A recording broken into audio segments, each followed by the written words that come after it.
नमन बंदन भाई बहनों, आपको मूसलाधार नमन और आपको शक्तियां मूसलाधार से विकसित हो, ऐसी कल्पना के साथ, शुभकामना के साथ मैं आपको योग का वो चीज बताना चाहता हूं जो आज पूरे विश्व में नहीं है। पूरे विश्व में ये अभी तक किसी ने सर्च नहीं कर पाया, लेकिन होगा। योग में बहुत बड़ी शक्तियां हैं। आप देख रहे हैं नेट में कितनी बड़ी पावर हुई है। तो भौतिक विज्ञान के साथ साथ आध्यात्मिक विज्ञान का भी अगर आप समझने की कोशिश करेंगे, खोज करेंगे, तो मनुष्य के अंदर ऐसी शक्तियां हैं जिसका कि आपको पता भी नहीं है। हमने कुछ शक्तियों को विकसित करके देखा है, तब समझ में आया है कि ये सभी शक्तियां, अष्ट सिद्धियां, नवनिधियां जो हैं, अरिमा, गरिमा, लघिमा, महिमा, ऐसी सिद्धियां आपको बहुत आसानी से हो सकती हैं, बशर्ते आप योग को समझ लें। योग समझना तो बहुत ही कठिन है, लेकिन करना बहुत आसान है प्यारे भाइयों। अब आप समझिए, मुख्य घटक इसमें है हवा, वायु, श्वास, स्वर। इसको अगर समझ में आ गया, जैसे आपको मंदिर में पत्र पुष्प धूप दीप, क्या नदी में, गंगा जी में पत्र पुष्प धूप दीप चढ़ता, आरती, ये सब वो नहीं सूंघते हैं, मनुष्य के लिए बनाया गया है। देखिए, पहले हम समझें, लोग कहते नहीं कि भगवान ईश्वर को प्राप्त करने के लिए भक्ति करो। मैं आपको बता रहा हूं कि योग का एक घटक है ईश्वर। जैसे हम स्वर लेते हैं, श्वास लेते हैं, श्वास लेने में स्वर जाता है। यह स्वर जो है, यह स्वर पूरे विश्व में, धरती के ऊपर 18 किलोमीटर में व्याप्त है। उस स्वर को हम ईश्वर कहते हैं। वो ईश्वर हमारे चारों तरफ भरा हुआ है, कहीं खाली नहीं है। जिधर भी जाए ईश्वर भरा हुआ है। तो बताइए, ईश्वर पाना है? ईश्वर पाने के लिए कुछ करना है? नहीं। मछली कहे कि मुझे जल की तपस्या करके जल प्राप्त करना है, तो बताओ मूर्खता है, बेवकूफी है? मछली जल में है। ऐसे हम ईश्वर के अंदर में हैं और स्वर लेते हैं। ईश्वर अंश तुलसीदास भी कहते हैं। तो ईश्वर अंश हम लेते हैं, ईश्वर नहीं लेते हैं। ईश्वर चारों तरफ व्याप्त है, लेकिन क्वालिटी के हिसाब से आप समझे, योग में हमें परमेश्वर लेना है। अब परमेश्वर क्या होता है? जैसे भोजन में पौष्टिक तत्व हम लेते हैं, पौष्टिक दवाइयां, आयुर्वेद पौष्टिक, भोजन पौष्टिक।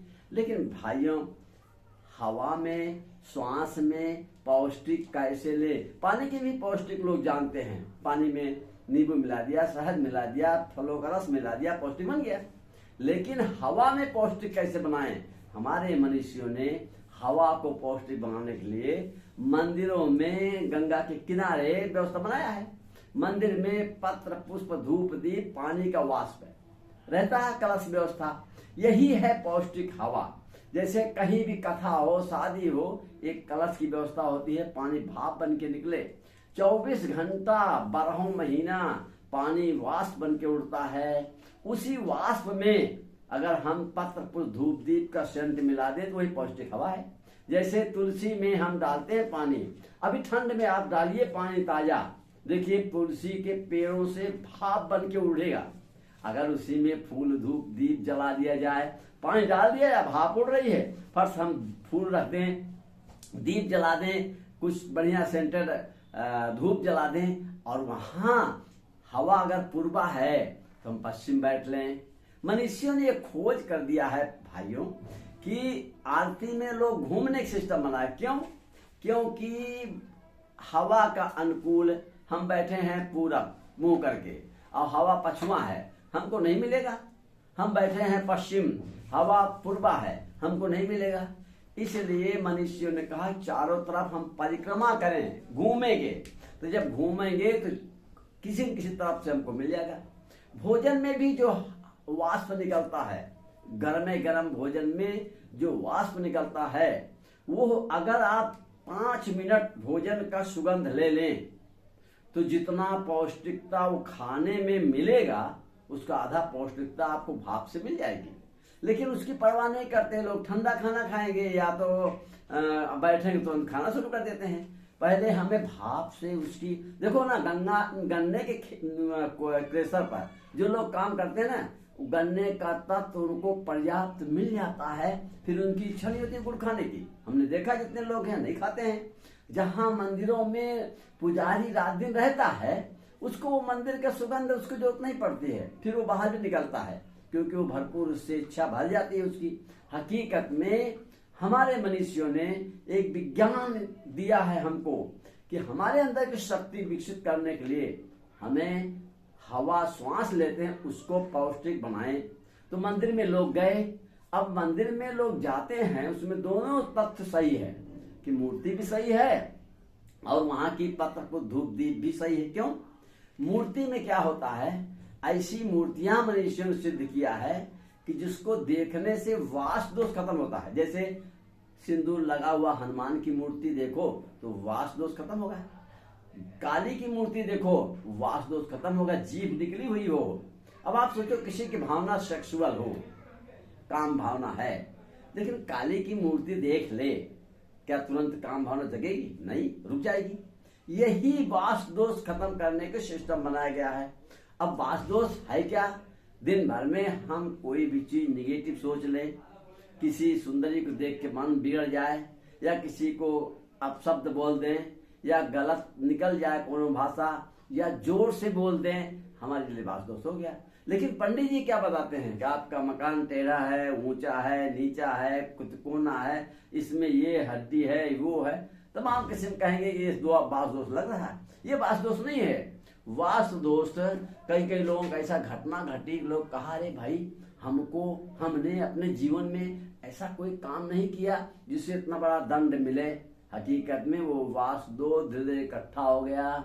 इसलिए हमारे मनुष्यों ने एक सिद्धांत बना दिया कि सुबह उठ के हाथ देख लो, तो रेखाएं देखो, तो आपका रात का वास दोष खत्म। रात में भी वास दोष होता है, रात में भी सपने आएंगे उल्टे सीधे, आपकी भावनाएं बदलेंगी, वास दोष हो गया। सवेरे नहा धो के अगर तिलक करके अपना फेस देख लें, वास दोष खत्म हो गया। अब मान लो इसके बावजूद आपके पास मंदिर है, दुर्गा जी का मंदिर है, काली जी का मंदिर है, गणेश जी का मंदिर है, तो इनकी मूर्तियां देखने से वास दोष खत्म होता है। कितना बढ़िया व्यवस्था बनाया हमारे मनुष्यों ने। लेकिन हमारे आज के युग में, भौतिक युग का वैज्ञानिक सिस्टम एक से एक ढूंढ रहे हैं। भाइयों, आध्यात्मिक और योग में भी तुम ढूंढो, जिससे लोग पहले बैठे बैठे दूसरे यहाँ बात कर लेते थे, लेकिन हालांकि वो टिपिकल है, वो संभव कम है, लेकिन कुछ लोग इस पर सर्च करेंगे तो एक नई चीज पैदा होगी कि मनुष्य बीमार ना पड़े। अब बीमार ना पड़े, बहुत सरल उपाय है, कभी नहीं बीमार होगा। बुढ़ापा सबसे बढ़िया, लेकिन अगर बीमार ना हो कोई तो बढ़िया है। न शादी करना, न पढ़ाई करना, न मकान बनाना है, कितना बढ़िया चीज बुढ़ापा है। लेकिन बुढ़ापे में आनंद नहीं पाते हैं लोग।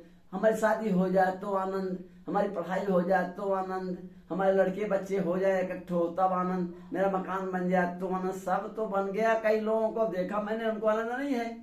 भाइयों, एक छोटे छोटे नुस्खे मेरे पास में आनंद के हैं, छोटे नुस्खे। अगर आप मस्तिष्क को धो लो जलनेती सिस्टम से, पानी डाला इधर से निकल जाए। औषधीय पानी, कच्ची हल्दी, गिलोय, गुलाब का फूल, हफ्ते में एक दिन अगर कोई जलनेती कर ले, बिस्तर पर 2-4 फूल पत्ती कुछ रख ले, आम का पत्ती है, बेल पत्ती है, कुश है और कोई फूल है। अब उसके बाद शाम को सोया। बहुत छोटे नुस्खा हर उसमें बताएंगे आपको मैं हर एपिसोड में एक नुस्खा बताएंगे, जिससे आपको छोटा सा प्रयोग नुस्खे से बड़ा फायदा होगा। तो पहला नुस्खा हम आप बता रहे हैं, आप बिस्तर में लेटिए। अब श्वास अंदर जाए तो आनंद, श्वास बाहर निकले एक, श्वास अंदर जाए आनंद, बाहर तो आप भावना कीजिए। आप बताइए, किसी को सेक्स करना है तो भावना पहले होती है ना, तभी तो वो कर पाएगा, नहीं कर पाएगा।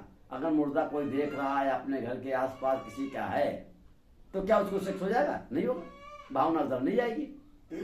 हकीकत में भावना से ही सब विषय होता है। और लोग कहते भी हैं भैया कि भाव ही कारण से भगवान मिलते हैं, भगवान भाव के भूखा है। ये सब हम गुप्त कहीं कहीं रूप में हमको जानकारी मिली है, लेकिन हम उस पर गौर नहीं करते हैं। हकीकत ये है, जैसे हम ईश्वर पर गौर नहीं किया, ईश्वर हमारे चारों तरफ है, उसमें से हम लेते हैं थोड़ा थोड़ा, लेकिन सब जानते हैं ईश्वर कहीं पाना है, भक्ति करना है, ईश्वर देख रहा है।